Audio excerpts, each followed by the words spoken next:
Coming up next on The Voice of Alabama Politics, as predicted, Ivy wins. Also, not a good year for crazies. And after a hard-fought primary, what's next?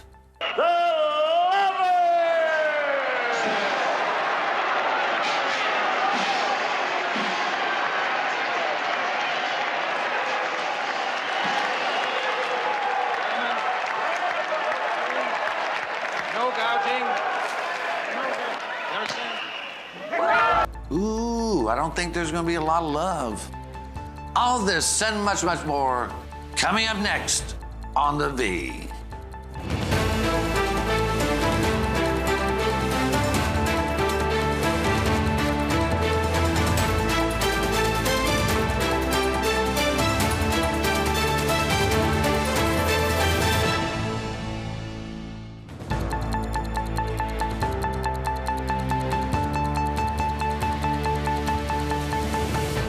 Welcome to The Voice of Alabama Politics, where we tackle the tough issues so you have the hard facts. I'm your host, Bill Britt, and today I'm joined by Susan Britt, research guru extraordinaire, Charlie Walker, assistant editor at APR, and Josh Moon, columnist at APR and investigative reporter. Welcome all. Hello, guys. Hi. Hello, everybody.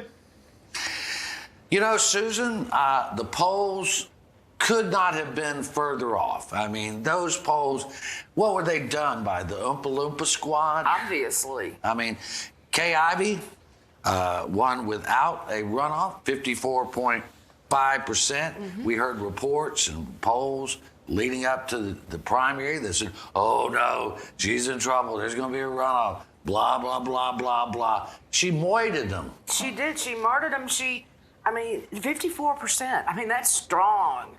And you had Lindy Blanchard at 19 and Tim James at 16.2. I mean, that's a profound win. And those last polls we were hearing about that she was in the 40s were absolutely wrong. You know, they spent, Josh, nearly $20 million. Kay Ivey won all 67 counties, $27 million. Nobody broke 20% against her. And the thing is, they did not offer anything new. I mean, every one of them ran on critical race theory and transgender. I mean, some were more repulsive than others. But even Kay Ivey, she ran on a record some, but she had to throw in all that red meat that we've come accustomed to in Republican primaries that really doesn't address any of the needs of the people of Alabama. No, it was a complete culture war campaign for our governor's office, and which is disappointing because it doesn't seem as though Kay Ivey is that kind of a governor.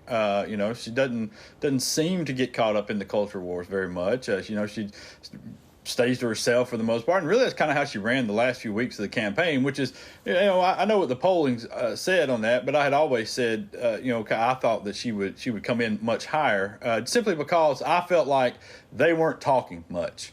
And whenever a campaign goes quiet like that, it's usually because they've seen some numbers that say we don't need to talk anymore. So, and so that was kind of my thinking on that race. But, it is a shame. I mean, you look, there's nobody in this state. I don't care what party you're aligned with or who you vote for or anything else. There's no one in this state who can't list off 5 real problems that we have here.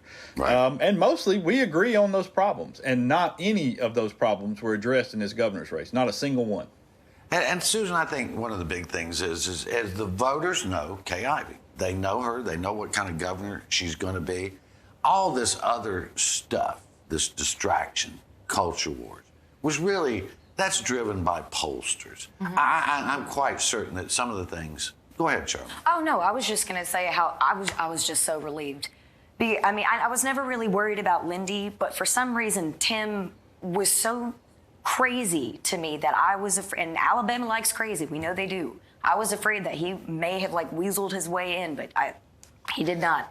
Well, and that's something, Susan, that we talked about. It's Tim James ran that yoga was straight from the pit of hell, that, the transgender children were a threat to the state, that basically we had lost our Christian moorings and everything was going to hell in a handbasket and we were going to lose the civilization as we know it. I mean, it was really that kind of dire campaign. And he was the one to save us.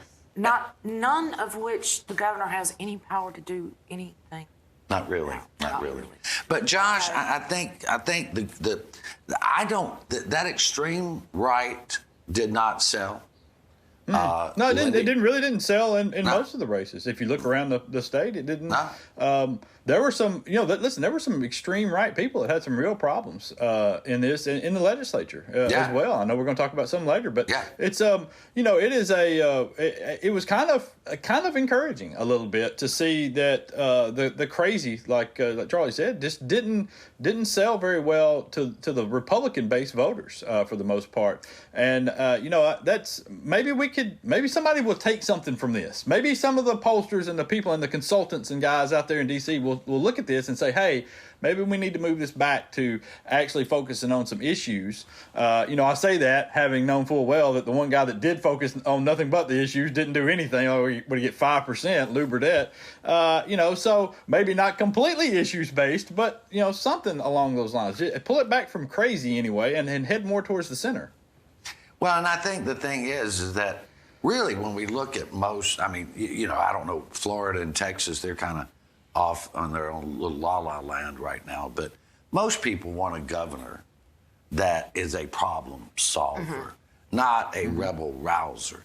I mean, this is sort of a new thing that Trump taught them, get the base all riled up, get everybody all riled up. Not nothing new.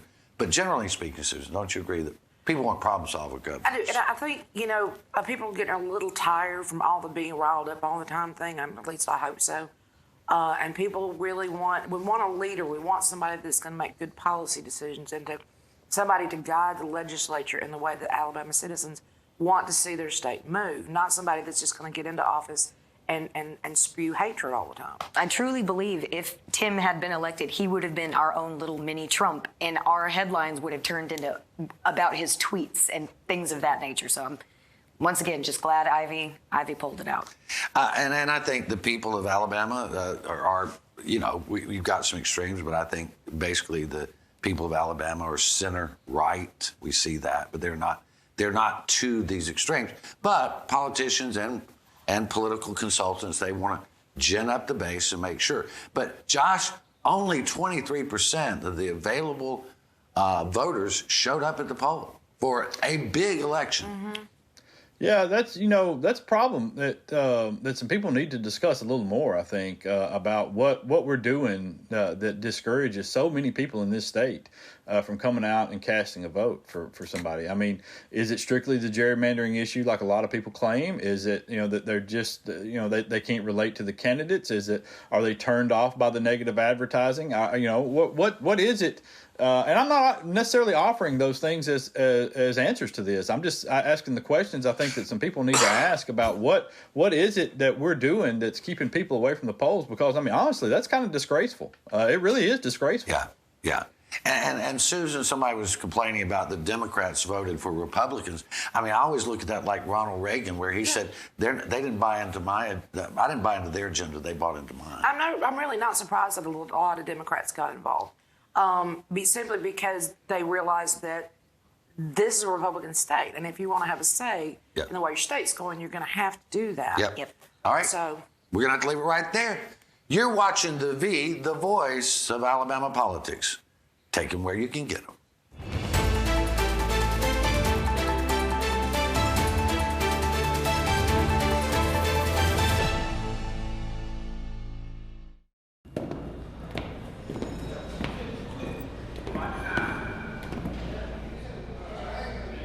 So you got caught speeding. But this time you got more than a ticket.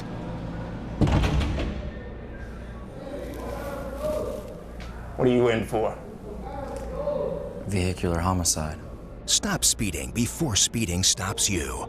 Drive safe, Alabama. A message from your Alabama Department of Transportation. You'll never guess what 400,000 people in the U.S. were using when they crashed their cars last year. No, not this. This. Distracted driving will kill you. Drive safe, Alabama. A message from your Alabama Department of Transportation.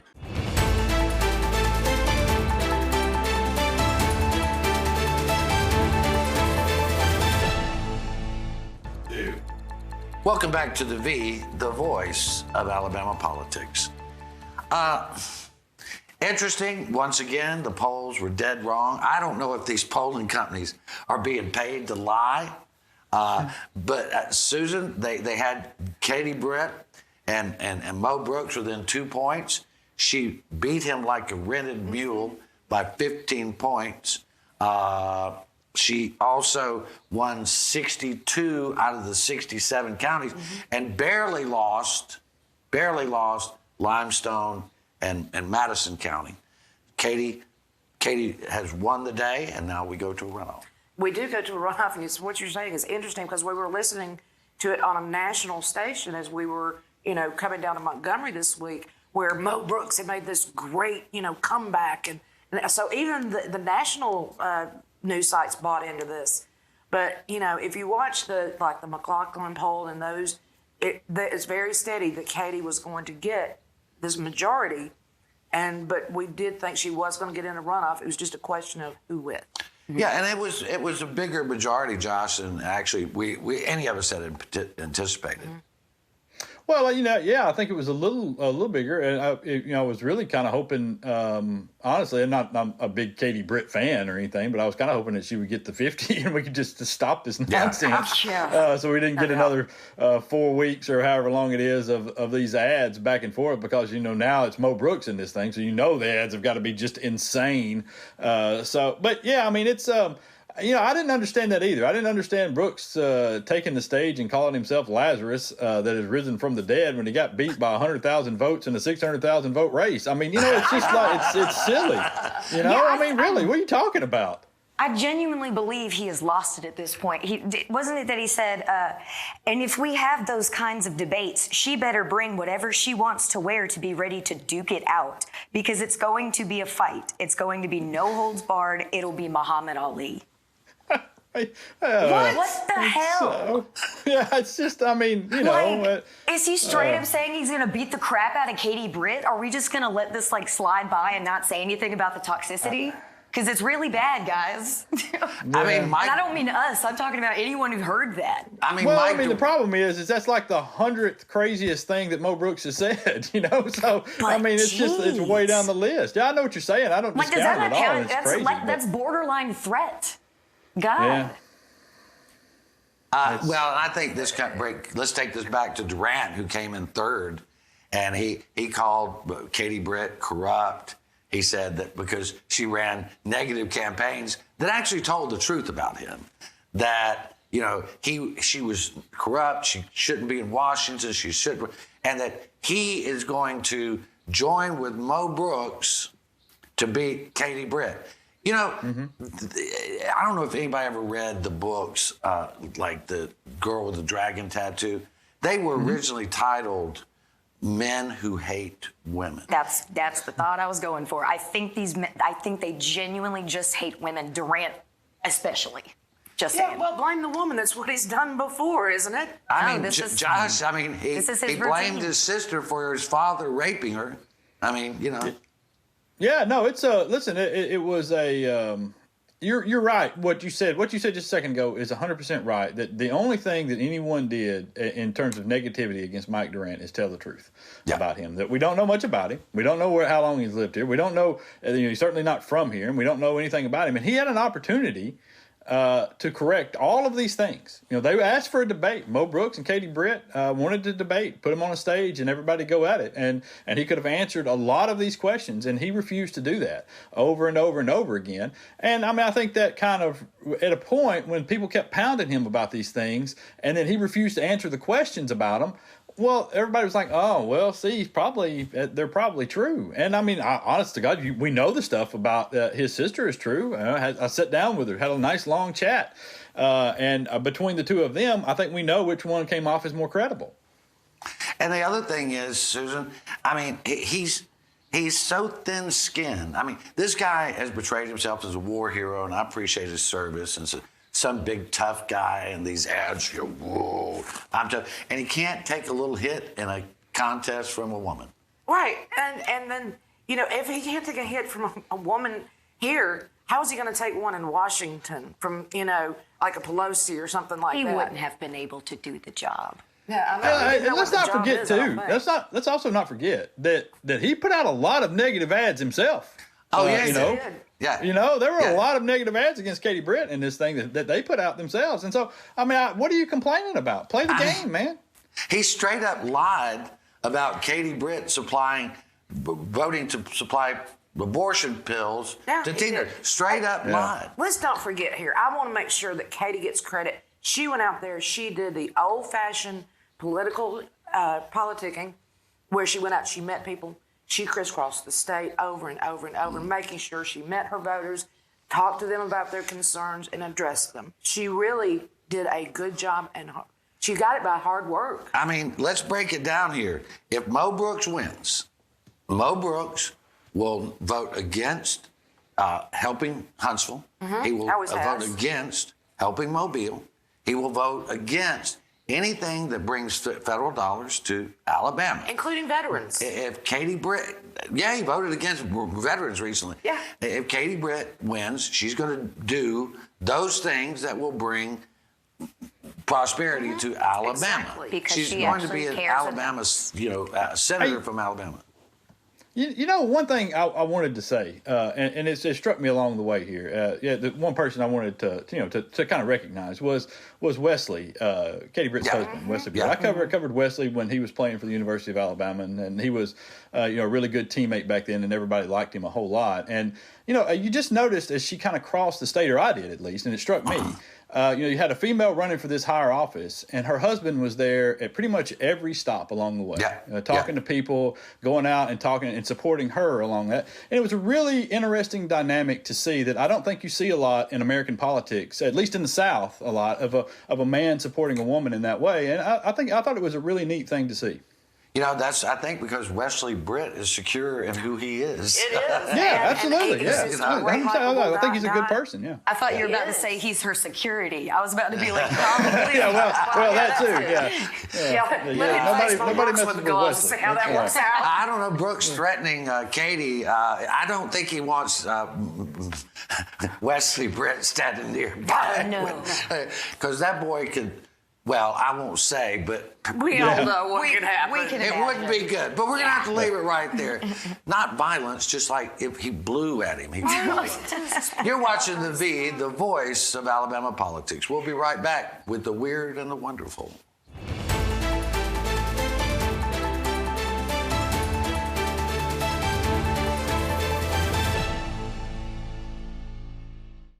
You'll never guess what 400,000 people in the U.S. were using when they crashed their cars last year. No, not this. This. Distracted driving will kill you. Drive safe, Alabama. A message from your Alabama Department of Transportation. There was an old woman who lived in a shoe. She had so many children, she didn't know what to do.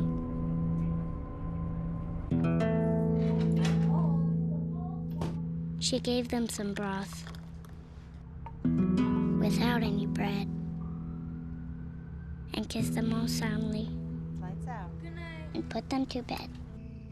Hunger is a story we can end. End it at feedingamerica.org.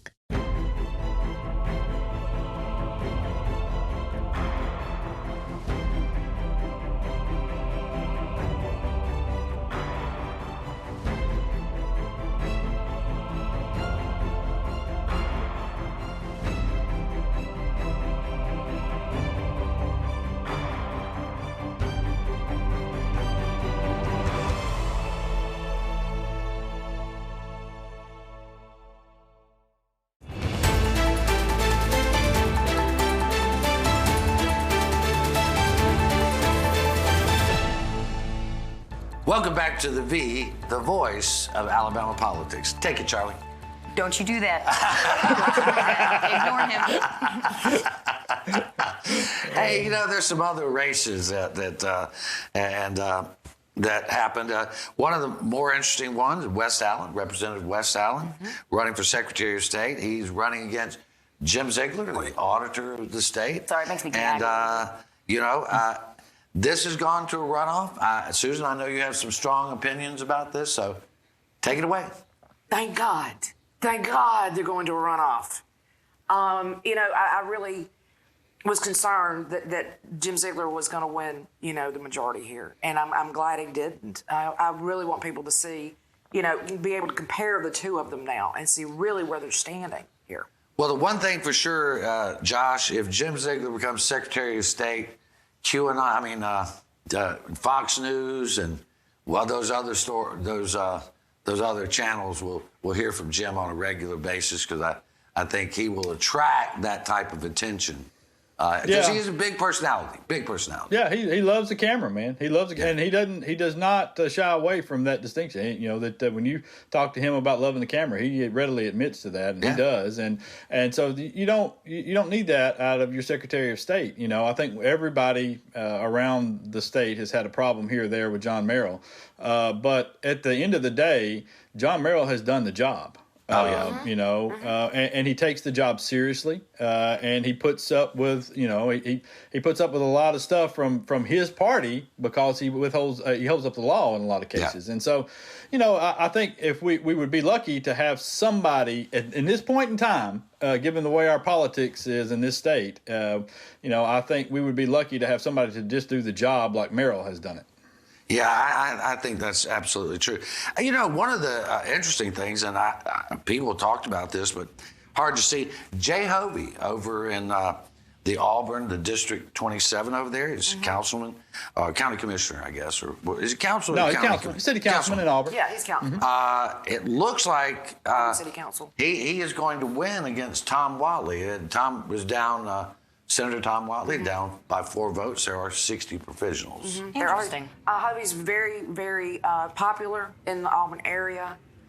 He's been in business there for many, many years, and I'm really not surprised based on some of the things we heard coming out of even Democrats in that area going to cross over to Republican ballots to be able to vote against Tom Whatley.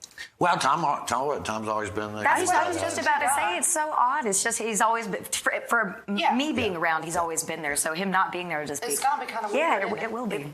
Well, it's going to go to... What's that? Yeah, I was just going to say the dynamic there is that Whatley was getting the votes in the rural counties, in the rural areas of Lee County and around that district, and Hovey was getting a city vote, and there was a question of whether or not that city vote could overcome those rural voters out there, and it looks like they were about even, But Hovey's just a normal guy. I think people just kind of like him because he went in and did a job on the city council that you're supposed to do on the city council. He wasn't. Well, there you go. There you go. Yeah. I tell you, one of the surprise upset, Doug Jones, Representative Doug Jones, he's been in the House of Representatives since 2010. He has been a stalwart conservative. He became the Rules Chairman. It looked like this guy, Susan, was headed for a meteoric rise when he was running to replace Jimmy Hawley, who was retired. But he got beat. Yes. Mike Jones got beat. He did. There was concern over the last quadrennium about some of the things that he was putting out on the floor as Rules Chair. And I think people, just got tired of it. Plus, he's a bit bombastic as well. Josh, you followed his career for a long, long time. I mean, what happened? He just... Well, he got, it was really one county, in Coffee County is where he kind of got beat. And that was, it was, I think it was driven a lot by the top of the ticket there. And that really helped Carnley out in that area. He turned out the vote there, and people, and again, as county commissioner, people really liked the guy. Local people. He'd been around in local politics, meeting people and getting out and seeing their business and all that. And they really liked him. And so I think that was that's what pushed him over the top. And these people a lot of times make mistake, and they do the same thing when they go to D.C. They make the mistake of losing touch with the people in their district, whereas a county commissioner, city councilman, got to do that everyday interaction. Right. And some of the times these guys get too big for the britches or get too busy with other stuff and don't remember that it's the people that put them in office. No, it is. And there is an ether over at the State House. We all know it. We all see it. When they walk in there, they think they become gods. And then I think that sticks with them after a while. And they just think, basically their supporters are their To serve them? To serve them, thank you. I couldn't get it out. Go ahead, Charlie. What were you going to say? I mean, I kind of want to just overall, I was very surprised and I'm very pleased and I'm actually very proud of the voters of Alabama. Like, I have to admit, I went into this thinking the worst. We'd get just all the worst people, but we got Ivy, we got Katie, and we have a runoff for Secretary of State. I'm very, very appreciative. Josh, Tommy Haynes, who has never seen a crazy bill that he didn't want to support or a child that he didn't want to deny benefits or any of that stuff, he got his hat handed to him. Thank God, no more useless bills from Tommy Haynes. Yeah, no. Listen, I'll tell you this. This was the race here, the result that really made me feel kind of like Charlie or Charles.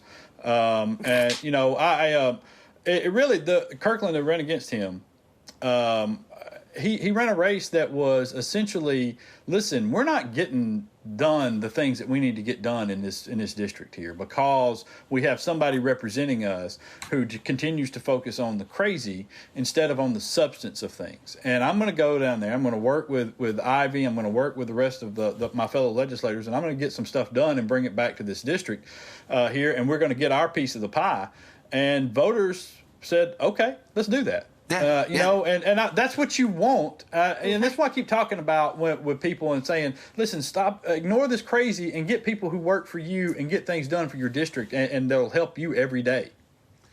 We only got about 18 seconds. Will Desmute, the KKK-loving, who's accused of felony theft, accusation of been indicted felony theft, got walloped. He's out. Susan, it was all in all good primary. It was all in all a good primary. And I'm glad Will Dismukes is gone. All right, we're going to leave it right there. You've been watching the voice of Alabama politics. You watch us because we watch them.